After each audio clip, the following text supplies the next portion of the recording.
tadi juga sempat disinggung oleh Pak Timbul, KPK juga sempat menyebut yang otak di kasus Noel Sultan berpangkat koordinator eselon 3 ya. Kok bisa Mas Yudi?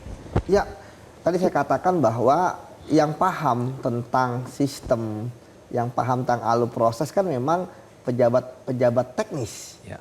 Nah, di sanalah mereka bermain, tetapi tentu mereka juga harus waspada ya.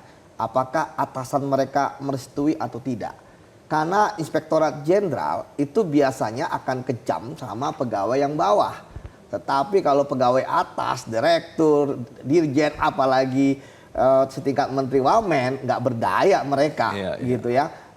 Jadi untuk memastikan bahwa korupsi mereka itu berlangsung dengan lancar tanpa hambatan dan seperti ada approval ya dari atasan, maka mereka harus memberikan upeti-upeti tadi ya pada pejabat-pejabat yang mengetahui kejadian. Jadi pejabat-pejabat ini ya misalnya kayak Bang Noel ini kan mengetahui, wah anak buah gua korup nih gitu kan, tapi malah jadi bagian. Misalnya meminta 3 miliar untuk renovasi rumah gitu kan. Kemudian yang cocok yang mana? Nah, itu menarik.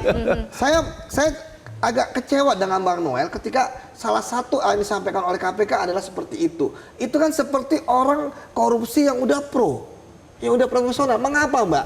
Karena seorang pejabat ya, ketika kan dia paham anak buahnya gajinya berapa lebih dari dia. Ketika kemudian dia bertanya tapi sudah tahu jawaban akan diberi, ini kan menarik, itu kan kode bagi dia. Kamu kan pemain motor ya, menurutnya buat saya yang pantas apa kan? Dia bukan bertanya minta saran ya, dia minta motor, iya kan? Itu kan kode gitu kan, dan benar kan? Ternyata diberikan motor, walaupun ternyata sampai saat ini surat-suratnya nggak jelas gitu kan. Jadi bagi saya bahwa uang-uang yang ada di penampungan para koruptor ini itu pasti mengalirnya kemana-mana. Ketika tadi dibilang bahwa Bobby kebagian sekitar 69 miliar itu nggak dimakan dia semuanya. Ya kenapa? Dia juga nggak akan berani. Kita tahu bahwa sebenarnya pasti orang ini kan melapor ke atasan, Anda korupnya gimana sih? Ya kan? Ternyata korupnya begini-gini. Berapa yang Anda bayarkan? Ingat loh Mbak, dari 275.000 ke 6 juta. Itu kan bukan jumlah yang sedikit.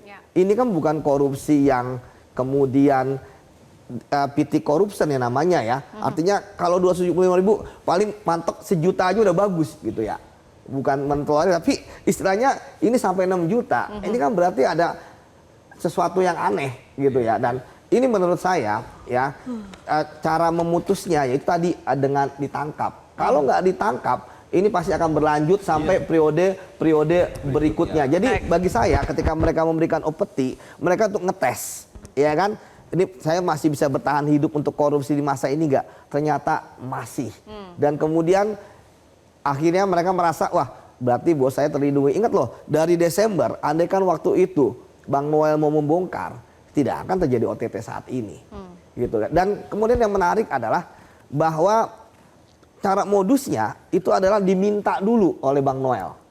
Artinya dari 7 bulan ini ya, dari Bang Noel terima di bulan Desember sampai bulan Agustus ini, 8 bulan ini, itu kan penerimaannya hanya Ducati. Bisa jadi ya uang-uang yang masih ada di penampungan itu suatu saat juga akan dikeluarkan lagi. Nah cuma memang jumlahnya masih banyaknya di Bobby ini. Seperti itu Mbak. Baik. Jelajahi cara baru mendapatkan informasi. Download Metro TV Extend sekarang.